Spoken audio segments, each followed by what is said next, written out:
ഈ കോഴിക്കോട്ട് വെച്ച് ഞാൻ പറഞ്ഞു 22 പ്രാവശ്യം സ്വർണം കള്ളക്കടത്തായി ഇവിടെ കൊണ്ടുവന്നിട്ടുണ്ട്. കേരളത്തിന്റെ മുഖ്യമന്ത്രിയാണ് ഇത് ചെയ്യുന്നത്, പിണറായി വിജയൻ. ഞാൻ ഇത്ര പരസ്യമായി പറഞ്ഞല്ലോ. ഒരു വക്കീൽ നോട്ടീസ് അയക്കാൻ തന്റെ ഇടമുണ്ടോ? ആയിരക്കണക്കിന് കോടി രൂപയുടെ വിദേശ നാണ്യം ഇവിടെ കൊണ്ടുവരാൻ കഴിഞ്ഞു എന്നാണ്.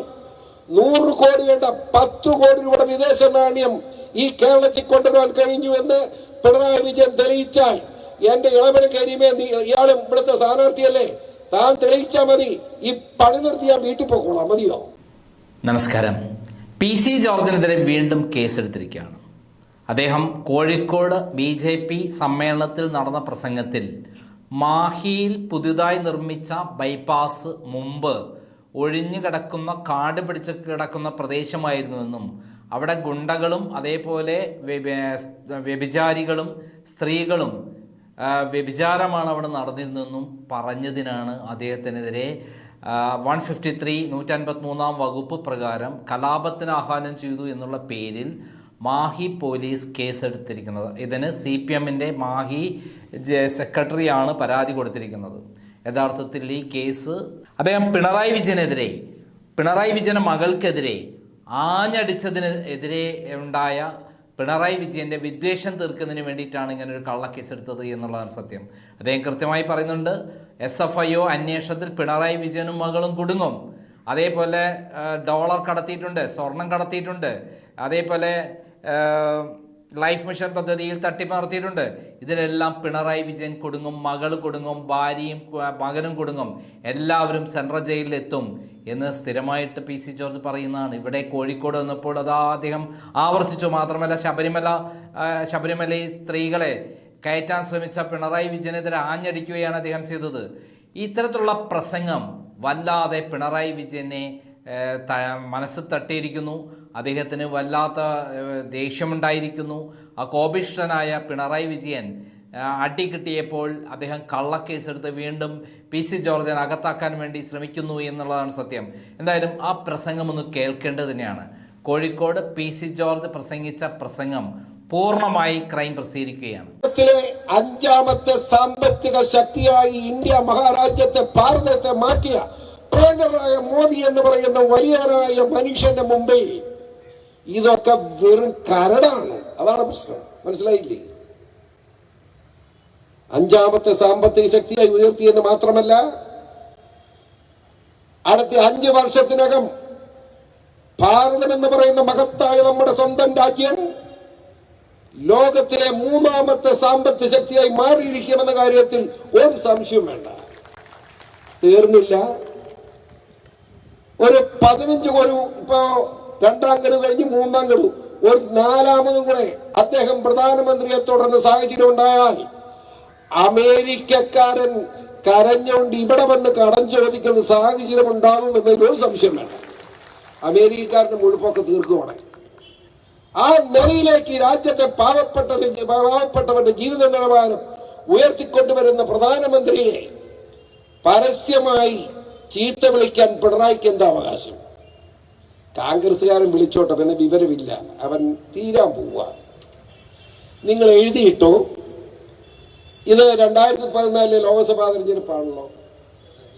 2024 ഈ തെരഞ്ഞെടുപ്പ് ജൂൺ 4-ാം തീയതി 5-ാം തീയതി റിസൾട്ട് വരും. 4-ാം തീയതി ജൂൺ 4-ാം തീയതി റിസൾട്ട് വരുമ്പോ ഇന്ത്യയിലെ മഹത്തായ കോൺഗ്രസ് 0 തീർന്നു പോകും. എഴുതിയിട്ടോ. ഞാൻ ഇനി ഈ മൈതാനത്ത് വരും, പേടിക്കണം. അപ്പൊ എന്നോട് ചോദിച്ചു ആരെങ്കിലും തർക്കം ഉണ്ടെങ്കിൽ, കോൺഗ്രസ് കാണില്ല, അഡ്രസ് കാണില്ല. ഞാൻ ചോദിക്കട്ടെ, അങ്ങനെ അഡ്രസ് കാണെങ്കിൽ ഈ രാഹുൽ ഗാന്ധി എന്ന് പറയുന്ന ആ പാവപ്പെട്ട മഠേനായ പയ്യൻ ഈ വയനാട് വരെ വരേണ്ട വല്ല കാര്യമുണ്ടോ? ആകെ അവിടെ ഞാൻ നിൽക്കാൻ പാടില്ല. റൈബറേജ് പോലെ എത്ര രാജ്യമുണ്ട്. ഇങ്ങോട്ട് പോരുക. എല്ലാത്തിനും ചുമക്കുന്ന ജോലി നമുക്ക് ഈ മലയാളികൾ വലിയ മണ്ടന്മാരാന്ന് ഞാൻ എപ്പോഴും പറയും. അതല്ലേ, മോദിയെ പോലെ പ്രധാനമന്ത്രി ഇത്രയും പ്രിയങ്കരനായ ഒരു ജനനേതാവുള്ളപ്പോ മണ്ണിനും ചുണ്ണാമ്പിനും കൊള്ളാത്ത പിണറായിക്ക് വോട്ട് ചെയ്ത് 99 സീറ്റ് കൊടുക്കുക.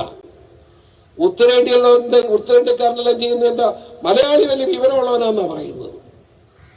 പക്ഷേ ഉത്തരേന്ത്യക്കാരനെല്ലാം മുഖത്ത് പൗഡർ ഇടും, മലയാളി ചന്തിയെ പൗഡർ ഇടും. അതാ കുഴപ്പം, മനസ്സിലായോ? പല ഗുണമുണ്ടോ? നല്ല സുന്ദരമായിട്ട് മുഖത്ത് പൗഡറൊക്കെ ഇട്ട് വേണ്ടി നല്ല സുന്ദരമായ പെൺപിള്ളേരൊക്കെ പോയാൽ കാണാനെങ്കിലും ഒരു രസമുണ്ട്. അവർ ചന്തിയ പൗഡർ ഇട്ടാൽ നമ്മളെങ്ങനെയാണ് കാണുന്നത്? ഇവിടെ അതാ ഈ കേരളത്തിൽ പറ്റിയിരിക്കുന്ന കുഴപ്പം. ഞാൻ ചോദിക്കട്ടെ, അഴിമതിയിൽ ആഴ്ന്നു കിടക്കുന്ന ഒരു ഗവൺമെന്റ് അല്ലേ ഇത്? പിണറായിക്ക് നിഷേധിക്കാൻ പറ്റുമോ? സ്വപ്ന സുരേഷും ചരിത്രം പറഞ്ഞെന്താ? ഞാൻ തന്നെയാണ് നിയമസഭയിൽ അതും ചോദിച്ചത്, മറുപടിയില്ല. ഇവിടെ നിന്ന് കേരളത്തിൽ നിന്ന് ബഹുമാനപ്പെട്ട മുഖ്യമന്ത്രി UAE പോകുന്നു. അറേബ്യൻ രാജ്യത്ത് പോകുന്ന വലിയ സുഖമുള്ള കാര്യമാണ് പുള്ളിക്ക്. പോട്ടെ. പോയപ്പോ പിറ്റേ ദിവസം അങ്ങേരുടെ പ്രൈവറ്റ് സെക്രട്ടറി വരുന്നു. എന്നിട്ട് കോൺസുലേറ്റ് വരികയാണ്. സ്വപ്ന സുരേഷാണ് അവിടുത്തെ ചാർജ്. മുഖ്യമന്ത്രി പോയപ്പോൾ ഒരു ബാഗ് കൊണ്ടുപോകാൻ മറന്നുപോയി, അതവിടെ എത്തിച്ചു കൊടുക്കണം. ഏത് നയതന്ത്ര ചാനലിൽ കൂടെ തന്നെ പോകണം. അതാണല്ലോ അവിടെ തന്നെ വന്നിരിക്കുന്നത്. തീർച്ചയായും ആ ബാഗ് എത്തിച്ചു കൊടുത്തു. ബാഗ് ഉടനെ സനത്ത് എന്ന് പറയാൻ PRO ആളത് സ്കാൻ ചെയ്തു. സ്കാൻ ചെയ്തപ്പോൾ അത് മുഴുവൻ ഡോളറാണ്. ഒന്ന് ആലോചിച്ചു. ഞാൻ ഈ പറയുന്ന ദൈവമാണ് സത്യം, അത് നിങ്ങൾ വിശ്വസിച്ചോണം. മനസ്സിലായില്ലേ? ഡോളറാണ്. ഇവിടെ എന്തിന് കേരളത്തിൽ നിന്ന് ഡോളർ അങ്ങോട്ട് കൊണ്ടുപോകുന്നു? കേരളത്തിൽ ഡോളർ നോട്ടല്ലേ ഉള്ളത്? അപ്പോഴേ ആ വിവരം എൻ്റെ കിട്ടി. അതുകൊണ്ടാണ് എനിക്ക് പറയുന്നത്. അത് കഴിഞ്ഞ് മുഖ്യമന്ത്രി യാത്ര, അതിനിടയ്ക്ക് വീണ്ടും വരുന്നു. അവിടെ നിന്ന് ഇങ്ങോട്ട് UAE ഇങ്ങോട്ട് പാഴ്സൽ വരുന്നു. നയതന്ത്ര ചാനലിലാണ്. അത് സ്കാൻ ചെയ്തപ്പോൾ അത് സ്വർണമാണ്. അങ്ങനെ ബഹുമാനപ്പെട്ട മുഖ്യമന്ത്രി പിണറായി വിജയൻ തന്നെ അറേബ്യൻ രാജ്യങ്ങളിൽ നിന്ന് മാത്രമായി 22 പ്രാവശ്യം, ഞാൻ 29 എന്ന് പറഞ്ഞ പിന്നെ കണക്ക് നോക്കിയത് തെറ്റാണ്ട് 22 ഞാൻ തിരുത്തി പറഞ്ഞിട്ടുണ്ട്. ഈ കോഴിക്കോട്ട് വെച്ച് ഞാൻ പറഞ്ഞു 22 പ്രാവശ്യം സ്വർണം കള്ളക്കടത്തായി ഇവിടെ കൊണ്ടുവന്നിട്ടുണ്ട്. കേരളത്തിന്റെ മുഖ്യമന്ത്രിയാണ് ഇത് ചെയ്യുന്നത്, പിണറായി വിജയൻ. ഞാൻ ഇത്ര പരസ്യമായി പറഞ്ഞല്ലോ. ഒരു വക്കീൽ നോട്ടീസ് അയക്കാൻ തൻ്റെ ഇടമുണ്ടോ ബഹുമാനപ്പെട്ട പിണറായി? ബാക്കിയൂടെ ഞാൻ പറഞ്ഞോളാം. അപ്പൊ കോടതി പറയാം, നമ്മൾ കോടതി വെച്ച് കയറ്റിമുട്ടാം. കോടതി പറയട്ടെ ആരാ കള്ളം പറയുന്നത്, ആരാണ് സത്യം. ധൈര്യമുണ്ടോ? വെല്ലുവിളിക്കുക ഞാൻ പിണറായി. തീർന്നില്ല. പിണറായി അമേരിക്കയ്ക്ക് പോവുക. ഇത് കോഴിക്കോടല്ലേ? അത് പുള്ളി എല്ലാ ലാഭം നോക്കി കച്ചവടം ചെയ്യുന്നയാളാ. പുള്ളി അമേരിക്കയ്ക്ക് പോയപ്പോൾ ഭാര്യ, മകള്, കൊച്ചുമകൻ എല്ലാം കൂടെ സഹിതമാണ് പോയത്. ഇവിടെ കടവാൻ പുറത്തുണ്ട്. ജീവിക്കാന്മാർക്ക് ശമ്പളമില്ല. കഴിഞ്ഞ മാസം ശമ്പളം കൊടുത്തില്ല. 5-ാം തീയതിയായിട്ട് ശമ്പളം കുറേ കൊടുത്തു തീർത്തിട്ടില്ല. ആ പിണറായി വിജയൻ, ആ ഗവൺമെന്റിന് നേതൃത്വം കൊടുക്കുന്ന പിണറായി വിജയൻ അമേരിക്കയ്ക്ക് പോവുക. അമേരിക്കൻ നേരെ അറേബ്യൻ രാജ്യത്തേക്ക് വരിക. അവിടെ 6 രാജ്യങ്ങൾ സന്ദർശിച്ച് തിരിച്ച് കേരളത്തിലെത്തുക. എത്ര കോടി രൂപ മുടക്കുണ്ട്? പല പ്രാവശ്യം ചോദിച്ചിട്ട് അതിന്റെ കണക്ക് കിട്ടിയില്ല. ചെലവ് എത്രന്ന് ചോദിച്ചാൽ കണക്ക് തരുന്നില്ല. ഏകദേശം കണക്ക് കൂട്ടിയപ്പോ ഒരു 2.5 കോടി 3 കോടി രൂപ മുടക്കുണ്ട്. പിണറായിയുടെ ഉദ്യോഗസ്ഥന്മാരോട്ടുള്ള യാത്രയാണ്. ആ യാത്രയെ പേര് ജനങ്ങളെ കബളിപ്പിക്കാൻ പിണറായി പറഞ്ഞ എത്രയാ? 1000 കോടി രൂപയുടെ വിദേശ നാണ്യം ഇവിടെ കൊണ്ടുവരാൻ കഴിഞ്ഞു എന്നാണ്. 100 കോടി വേണ്ട 10 കോടി രൂപയുടെ വിദേശ നാണ്യം ഈ കേരളത്തിൽ കൊണ്ടുവരാൻ കഴിഞ്ഞു എന്ന് പിണറായി വിജയൻ തെളിയിച്ചാൽ, എന്റെ ഇളമന കരിമേ, ഇയാളും ഇവിടുത്തെ സ്ഥാനാർത്ഥിയല്ലേ, താൻ തെളിയിച്ചാൽ മതി. ഈ പണി നിർത്തി ഞാൻ വീട്ടിൽ പോക്കോളാം. മതിയോ? ചോദിക്കട്ടെ, പറയുന്നൊരു കണക്ക് വേണ്ടേ? ഇപ്പൊ എവിടാ ഇരിക്കുന്നേ? വന്നിപ്പോ ഒരു വെള്ളത്തിൽ ചാടി നിൽക്കുക പിണറായി. രക്ഷപ്പെടുകയല്ല, എഴുതിയിട്ടോ. ഒരു മാർഗമില്ല രക്ഷപ്പെടാൻ. എന്താന്ന് ചോദിച്ചാൽ പറ്റെന്താന്നറിയോ?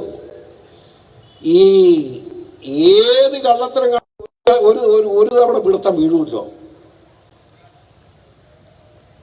പുള്ളി ചെയ്ത കാര്യങ്ങൾ പരിശോധിക്കാൻ എക്സാജോലി കമ്പനി, അതായത് മകളുടെ കമ്പനിയാണ്. മകക്ക്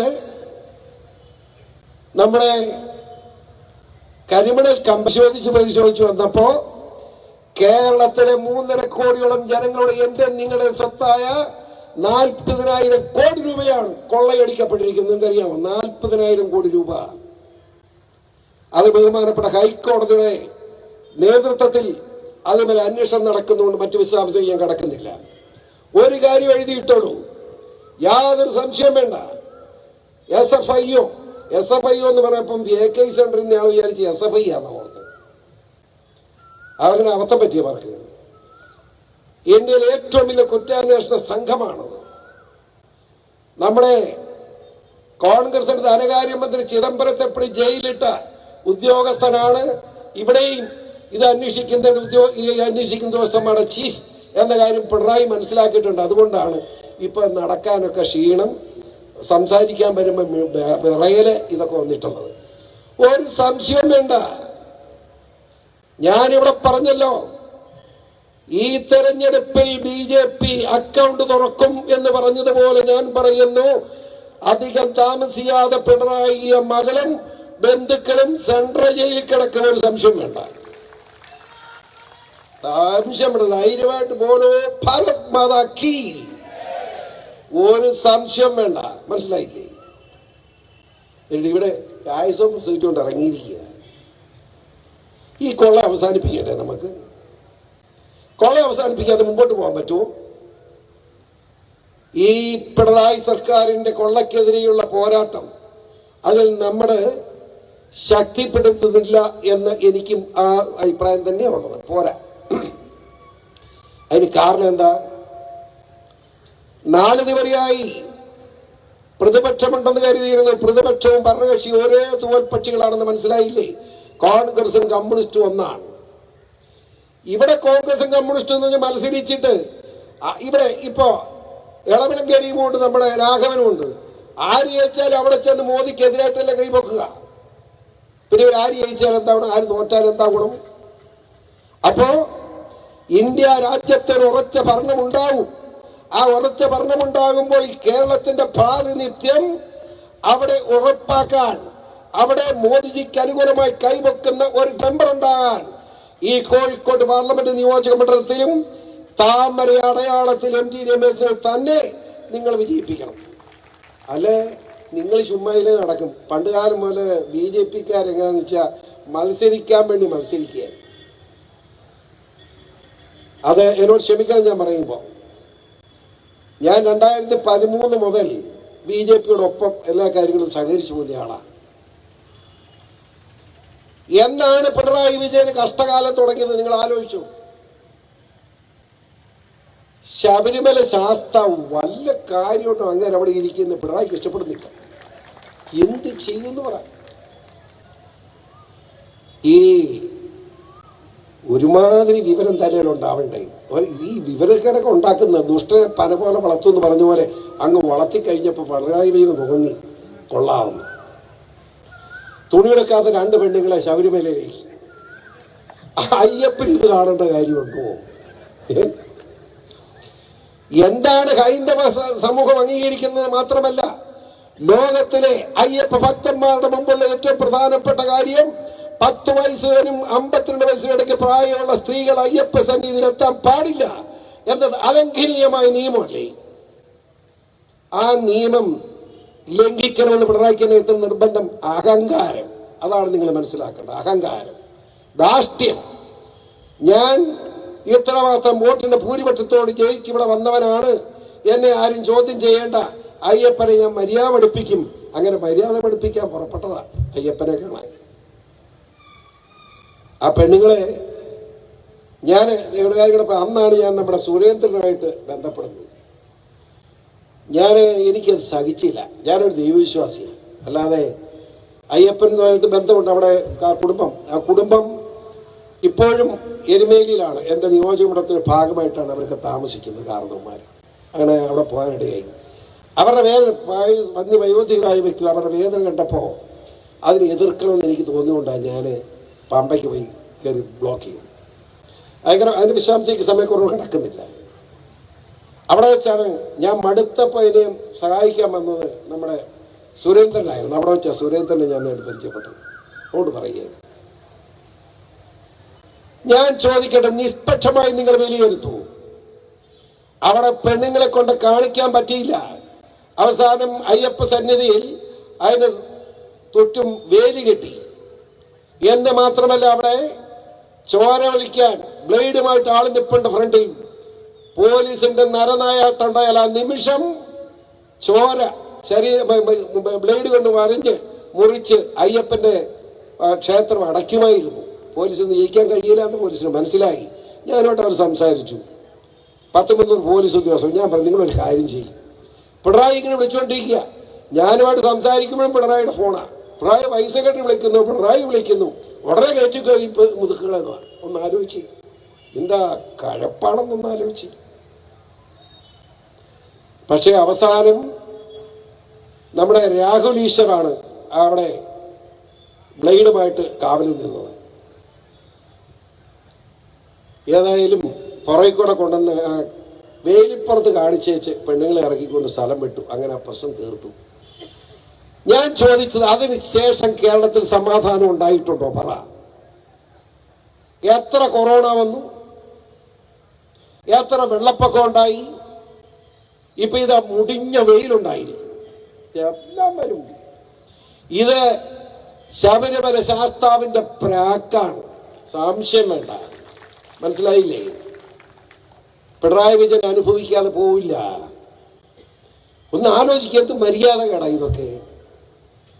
അവിടെ പന്തളം രാജകൊട്ടാരത്തിൽ ജനിച്ചയാളാണ് ശബരിമല അയ്യപ്പൻ എന്ന് അറിയില്ലാത്ത ആരാണ്? അതൊരു സത്യമല്ലേ? ആ സത്യം ജനം മനസ്സിലാക്കിയിട്ടുള്ളതല്ലേ? ആ അയ്യപ്പനെ അപമാനിക്കണമെന്ന് പിണറായിക്ക് എന്താ സൂക്കേട്? പിണറായിയുടെ വിചാരം മുടക്കോഴി മലയിൽ ജനിച്ച കമ്മ്യൂണിസ്റ്റ് പാർട്ടിയാണ്, ഞങ്ങളെ ചോദ്യം ചെയ്യാൻ ആരുമില്ല എന്ന അഹങ്കാരമായി പോയ പിണറായി ഇപ്പോ എന്നെ ജയിലിൽ വിടലല്ലേ, ജയിലിൽ പോകാൻ അനുവദിക്കരുത് എന്ന് കരഞ്ഞുകൊണ്ട് പ്രധാനമന്ത്രി നരേന്ദ്രമോദിജിയുടെ മുമ്പിൽ നിൽക്കുന്ന ആ ദയനീയ കാഴ്ച ഞാനിപ്പോ കണ്ടുകൊണ്ടിരിക്കുക. യാതൊരു സംശയവും വേണ്ട. പക്ഷേ മോദിജി എല്ലാം ക്ഷമിക്കും. പക്ഷേ അഴിമതിക്കാരെ സംരക്ഷിച്ചതായി അങ്ങനെ ജീവചരിത്രത്തിന്റെ രേഖയിലില്ല. അല്ല ഇങ്ങനെ രക്ഷപ്പെട്ടേനെ, സ്വാഭാവികമായി ജയിലിൽ പോകേണ്ടി വരും. അഴിമതി ആര് കാണിച്ചാലും അതിനെതിരെ ശക്തമായ നിലപാട് സ്വീകരിക്കുന്ന പാരമ്പര്യമാണ് മഹാനായ മോദിജിക്കുള്ളത്. അതുകൊണ്ട് യാതൊരു സംശയം വേണ്ട, വളരെ സന്തോഷകരമായി എല്ലാം കൂടെ കരഞ്ഞു പിടിച്ച് സെൻട്രയിൽ കിടക്കുന്ന കാണാൻ നമുക്ക് അവസരം കിട്ടും. പേടിക്കണ്ട. ഞാൻ മറ്റു വിശദാംശങ്ങൾക്കൊന്നും കിടക്കില്ല. ഞാൻ ഒന്ന് നോക്കുകയായിരുന്നു, ഇതിനകത്ത് പ്രസംഗിക്കാന്നുള്ള പേര് കണ്ടപ്പോൾ തന്നെ എനിക്ക് പേടിയായി. ഇത്രയും ഇരിക്കുമ്പോൾ ഞാനിങ്ങനെ നീട്ടി പറഞ്ഞു പോകുന്ന മര്യാദയല്ല. ടീച്ചറാണെങ്കിൽ ഞാൻ ടീച്ചർ പ്രസംഗിക്കണമെന്ന് പറയാൻ കാരണം എന്താ വെച്ചാൽ, പ്രധാനമന്ത്രി നരേന്ദ്രമോദിജി കേരളത്തിലെ ജനങ്ങൾക്ക് തന്നിരിക്കുന്ന ആനുകൂല്യങ്ങൾ എന്തൊക്കെയെന്ന് ഇതുവരെ ആർക്കും അറിയില്ല. അത് പറയുന്നതിന് ഏറ്റവും കണക്ക് തിരിച്ചോട് പറയാൻ മിടുക്കിയാണ് ടീച്ചർ. അതുമാണ് ടീച്ചർ പ്രസംഗിക്കണമെന്ന് ഞാൻ പറയാൻ കാരണം. ഞാൻ BJPയുടെ നേതൃത്വത്തോട് പറഞ്ഞിട്ടുണ്ട്, അത് പുസ്തകം അടിച്ചിട്ടില്ല, നമ്മളെ അത് അടിക്കേണ്ടതായിട്ടുണ്ട്. അത് വീട് കയറി നിങ്ങൾ കൊടുക്കണം. വോട്ട് ചോദിച്ചാൽ മാത്രം പോരാ.